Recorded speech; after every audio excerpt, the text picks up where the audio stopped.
Naphessa Collier is in serious hot water after lying on Caitlin Clark on national. Word on the street is that Caitlin Clark, did not want Cheryl Reeve as her coach. At least that's what we all suspected. That's what we all thought. And that, my friends, was the narrative moving forward. Well, I'm here to tell you, Naphessa Collier just told on herself. I mean, she exposed herself as a liar, bro. I mean, she just let the cat out the bag. Well, me and Caitlin actually talked about this before the ESPN special, and I text Caitlin Clark and told her I want my coach, which means to tell me that Cheryl Reeve probably did not want to coach Caitlin. Yeah. Hold up. Let's slow down before we buy into another polished story. There's a rumor swirling through the WNBA universe that Naphessa Collier is spinning, that she's the mastermind behind the league's most shocking coaching shakeup. Caitlin Clark was supposed to be coached by Minnesota Lynx head coach Cheryl Reeve. Naphessa Collier was supposed to be coached by New York Liberty head coach Sandy Brondello. They swapped coaches. Cheryl Reeve, dodged the bullet. Thank God I don't need to coach Caitlin Clark, man.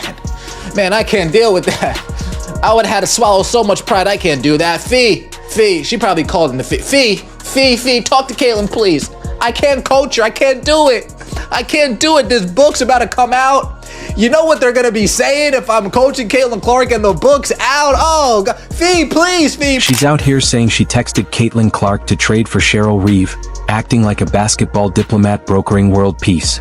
Newsflash, that's not history, it's pure, unfiltered basketball fiction. Yes, I texted Caitlin before to ask if we could trade. So, boom, right there. She said, I texted Caitlin before and asked her if we could trade. Now, why would she ask Caitlin Clark if she could trade coaches? Now, I can understand that being her coach, but still, we didn't even know if that was a rule. So basically, y'all passed the buck on Caitlin because y'all knew if Caitlin would say it, the league wouldn't say nothing because she could. Truth? Caitlin Clark was over Cheryl Reeve before Collier even knew what a trade was. This wasn't some buddy-buddy team captain vibe with smoothies and hair braiding. It was Clark grabbing the WNBA by the collar and declaring, I'm done with your petty politics. So to God, Caitlin Clark, or what I like to refer to her now as Gangster Clark, her Cheryl crusted blueberry muffin ass Reeve being salty in that press conference, throwing shade at the Fever and said, nope, get her punk ass up out of here. She ain't about to coach my team for the All-Star game, and that's why I call her Gangster Clark, because whatever Gangster Clark wants, Gangster Clark. And if you think Clark needed Collier's blessing to pull this off, you clearly haven't been paying attention to the Caitlin Clark effect. A force stronger than gravity at this point. Delete that tweet, but I feel like Caitlin might have been keeping receipts and she saw that. Also, it is good to note that Cheryl Reeve was the head coach of Team USA last year, and of course, they did not select Caitlin Clark. They did not bring her to the Olympics. And so with all of that, Caitlin said, you know what? Why don't we trade coaches, Fee? You can have your own coach and I'll take Sandy. And Fee was okay with that. It seemed like something they agreed upon before the draft, but that was a little juicy moment. If you're enjoying this, hit subscribe. Now, let's address the elephant in the arena, the Olympic snub. Remember when Cheryl Reeve, as Team USA's head coach, left the most electrifying player in women's basketball off the roster?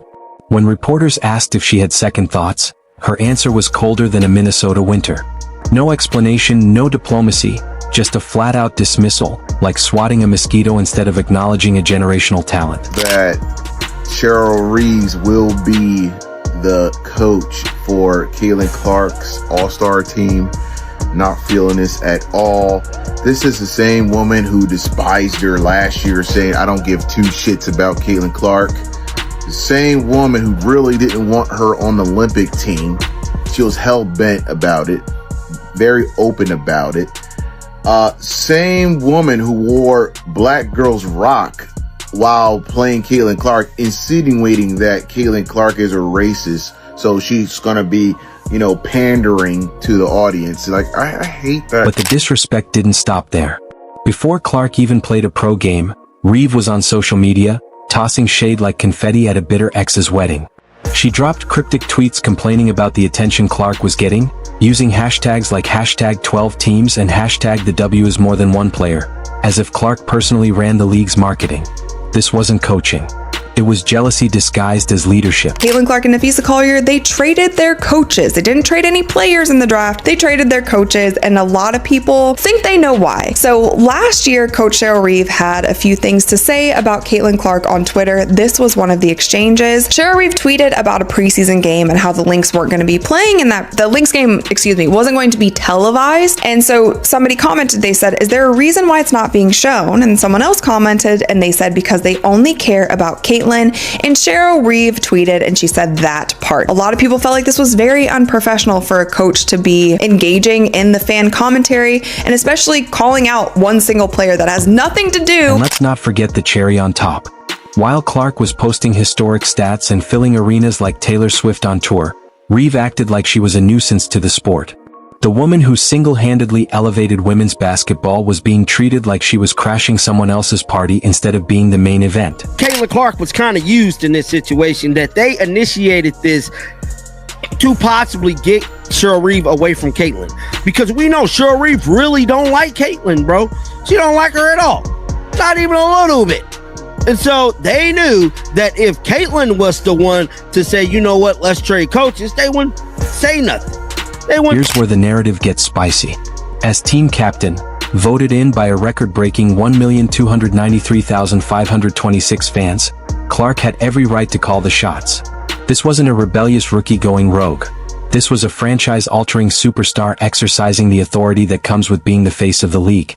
When you're selling out arenas in Brazil and Iowa, commanding ticket prices that make people rethink their life choices, you don't take orders, you give them. The irony? Reeve was originally assigned to coach Team Clark because her Minnesota ties came with the best record in the league. But Clark treated that assignment like a participation trophy she never asked for.